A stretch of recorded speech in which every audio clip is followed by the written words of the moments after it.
Como é que surgiu este projeto, o Projeto Bússola? Começou como um projeto e hoje nós dizemos que é um gabinete, não é? Porque já não vislumbramos o fim dele, não é? O projeto parece que tem princípio, meio e fim e aqui as coisas foram-se desenvolvendo até consolidarmos isto na Casa do Povo como uma resposta, como uma valência de uma instituição. E em 2021, em junho, o Bússola é anunciado como um projeto da Casa do Povo, de facto. Isto porque eu já tinha esta ideia, nós íamos acompanhando também algumas notícias e algumas vivências das pessoas LGBTI+, não é? Estamos aqui a falar de questões de identidade de género e orientação sexual, que precisavam de ajuda e aqui na zona de Braga, o Conselho do Distrito de Braga e distritos adjacentes, Viana, etc., que compõem a região do Minho, não havia nenhuma resposta. E algumas pessoas que eu vinha a conhecer tinham aqui algum entrave, por exemplo, de deslocação para uma resposta mais próxima que permitia ter acesso a estes serviços gratuitamente, que era Matosinhos, do Centro GIS, e por sua vez, pessoas que precisavam de encaminhamento, por exemplo, para consultas de sexologia, eram encaminhadas para o Hospital de Magalhães Lemos e sabemos que é difícil a deslocação. Então este projeto surge, no fundo, como uma alavanca e uma sinergia geográfica. Sim, para essa necessidade. Por um lado, para ter serviços de apoio, de informativo, por exemplo, de acompanhamento psicológico gratuito, mas também para criar aqui redes com algumas especialidades médicas no âmbito da saúde que permitam ter um acompanhamento mais próximo da realidade do Minho, por exemplo, não tendo que ir ao Porto, tendo respostas em Santo Tirso, em Braga. De que forma é que nós podemos criar aqui uma sinergia com outros profissionais, da endocrinologia, da sexologia, etc., que permitam que as pessoas tenham um acesso mais facilitado. Porque há questões de deslocação, há questões económicas que podem impedir a deslocação, há o desconhecimento também. Portanto, nós começamos por aí. Vamos criar uma rede, vamos tentar perceber se de facto faz sentido esta resposta e fazendo, vamos ter que arranjar a forma de que ela seja sustentada. Falaste aí da palavra desconhecimento. Sim. Como é que tem sido abordada toda esta questão, identidade de género? Vou pegar um bocadinho nos objetivos também do que foi o Bússola. Um dos objetivos era este, informar, ter uma estrutura perto das entidades sociais de saúde, de educação da zona de Guimarães e nas zonas aqui nos concelhos adjacentes, aqui na zona de Minho, onde nós possamos falar sobre estas questões, também para esclarecer, recolher dúvidas e que se nós também não sabemos responder, que nós não sabemos tudo, tentar que sejam outras pessoas profissionais a vir esclarecer. Quando uma pessoa não tem uma identidade de género que nós dizemos que é normativa, ou seja, nós vivemos numa sociedade que dizemos assim um palavrão muito grande, que é cis-heteronormativa, ou seja, partimos do princípio que todas as pessoas são cisgênero, que não questionam a sua identidade de género, pessoas que têm uma orientação sexual heterossexual e, portanto, quem não está dentro desta caixa que nós colocamos socialmente, são pessoas que ou não são compreendidas ou levantam-se aqui muitas questões erradas que podem colocar aqui a vida da pessoa em perigo. O que é que falta ser feito então nas escolas para nós desmistificarmos este conceito? Falta, primeiro, permitir que se fale sobre isto. Se nós temos aulas de cidadania, por exemplo, ou se a escola, de alguma forma, é uma entidade que pretende formar futuras cidadãs da amanhã, tem que falar sobre estes temas, porque estamos a falar de direitos humanos. E quando falamos de direitos humanos, temos que falar sobre a discriminação contra pessoas LGBT. Lésbicas, gays, transexuais, intersexo e o mais, todas as outras que não cabem nesta sigla que eu disse, mais curta. Porque promover a integração e a inclusão das pessoas numa sociedade justa, estamos a falar de direitos humanos. A escola não pode dizer que trabalha os direitos humanos sem falar sobre estes temas. E se algumas escolas, e muito bem, como a Escola Profissional de FAF, tem abertura e entende que é um tema que deve ser falado, discutido, informar as crianças e jovens que têm nas suas turmas, por uma questão simples, pode ter alguém na turma que até seja gay, seja lésbica, seja transexual e que nem sequer tenha ouvido falar sobre estas questões e pense que algo de errado está a passar com ela. Não, vamos esclarecer, vamos informar. Isso é um dos passos importantes. E também permitir a que o corpo docente tenha acesso a formações sobre estas áreas. Porque os nossos jovens e as nossas jovens passam grande parte do seu dia nas escolas. O professor ou a professora de determinada disciplina pode ser aquela pessoa de segurança que pode sentir necessidade de fazer o seu coming out, não é? De contar ou falar sobre a sua orientação sexual ou a sua identidade de género. E se a pessoa não está preparada, por vezes uma frase desadequada pode ter um impacto bastante negativo naquela criança ou naquele jovem.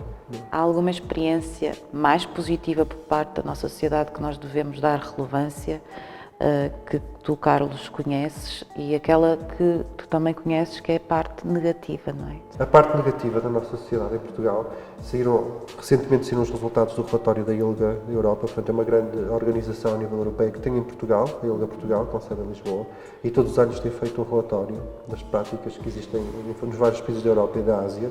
E Portugal, o ano passado estava, portanto os dados referem-se a 2022, os dados de 2021, Portugal estava no 7º lugar, portanto, numa abrangência de 49 países, podemos dizer que estávamos bem colocados, que de alguma forma temos uma legislação muito avançada, comparativamente com outros países, em termos práticos falha muita coisa. E os dados de 2022 comprovam que Portugal desce 2 posições, passa para o 9º lugar, pelo aumento do discurso de ódio que tem existido, que tem também existido aqui algumas situações que saem a público nas notícias de agressões a pessoas LGBT, e mais ainda, que ainda não é proibido em Portugal, já é proibido em alguns países, em Portugal não é, que são as ditas práticas de conversão. Ou seja, são profissionais de várias áreas, da medicina, da psicologia, entre outras, que de alguma forma tentam vender a cura para a homossexualidade, por exemplo, e há pessoas que são sujeitas a essas práticas, que está provado cientificamente que são práticas nefastas para as pessoas, causam muito mal. Ou seja, aqui no fundo estamos a dizer que ser homossexual é errado, é uma doença e há uma cura para isso. Isso está completamente errado, está cientificamente provado que isso não acontece. E isso depois tem impacto nas pessoas. E eu conheço pessoas que infelizmente passaram por esse tipo de práticas, mesmo em idades precoces. Estamos a falar, por exemplo, ali no início da puberdade, da adolescência, quando comentam com o pai ou com uma mãe que provavelmente não se identificam com o género que atribuíram à nascença, e que mais tarde isto tem repercussões graves naquela pessoa. De uma forma positiva, felizmente, ao longo destes quase 2 anos de existência do Bússola, eu tenho-me cruzado com pessoas excepcionais, de várias áreas, da educação, da saúde, da ação social, e é interessante ver que há pessoas que o fazem dentro da sua prática profissional, este trabalho, de uma forma muito digna, mas de uma forma também muito de gosto e de interesse pelas pessoas. Quando circula por vezes, e não deixa de ser verdade, que no Sistema Nacional de Saúde há imensas barreiras, sobretudo para as pessoas trans, porque existem. Algumas já foram ultrapassadas, mas ainda existem muitas barreiras. E cruzar-me com profissionais de saúde que se interessam pela pessoa, que são pessoas que por vezes até tendem fora do horário de trabalho, mas que sabem que podem fazer a diferença. Estou a falar de pessoas da área da sexologia e das áreas de endocrinologia, que são 2 pessoas com quem eu tenho articulado aqui no Distrito de Braga, que trabalhamos em equipa, e tem sido uma experiência extremamente positiva. Estou a falar, vou dizer os nomes porque merecem que os diga, estou a falar do Pedro Teixeira, da área da sexologia, da Adriana Lages, da área de endocrinologia, e que de facto fazem um trabalho excepcional. E que mostram a necessidade de haver equipas especializadas para trabalhar com as pessoas trans. E ainda é difícil perceberem isso, é difícil ainda darem este passo nas estruturas de saúde, mas a mim conforta-me imenso saber que se chega até mesmo uma pessoa trans e que precisa de um acompanhamento na área de sexologia e que vai estar com o Pedro Teixeira, eu fico muito feliz com isso, porque sei que a pessoa vai estar bem entregue, vai estar com uma pessoa que vai atender e acompanhar de uma forma excepcional, da mesma forma que sei que se for para a Adriana também. E como ao Pedro e como a Adriana, há outras pessoas. É preciso saber quem são, é preciso encontrar essas pessoas e criar esta rede de trabalho. Carlos, há alguma mensagem que gostarias de deixar nesta finalização da entrevista, para, não só para os jovens, que o nosso público são os jovens, mas para a sociedade no geral? Sim. Lembrei-me agora de uma frase que até termino às vezes na apresentação que faço para profissionais, não é? De um professor universitário, não me estou a lembrar o nome, não é português, é americano, que diz que a natureza adora a diversidade. E de facto nós olhamos, temos uma diversidade de cor, de espécies, de formas na natureza e nós gostamos, não é? Nós gostamos de ver na primavera toda aquela cor, todas aquelas formas nas plantas, nos animais. Portanto, a natureza adora a diversidade. Da mesma forma que nós pessoas, não é? É uma diversidade imensa na espécie humana. Mas curiosamente, nós, sociedade humana, nós odiamos a diversidade.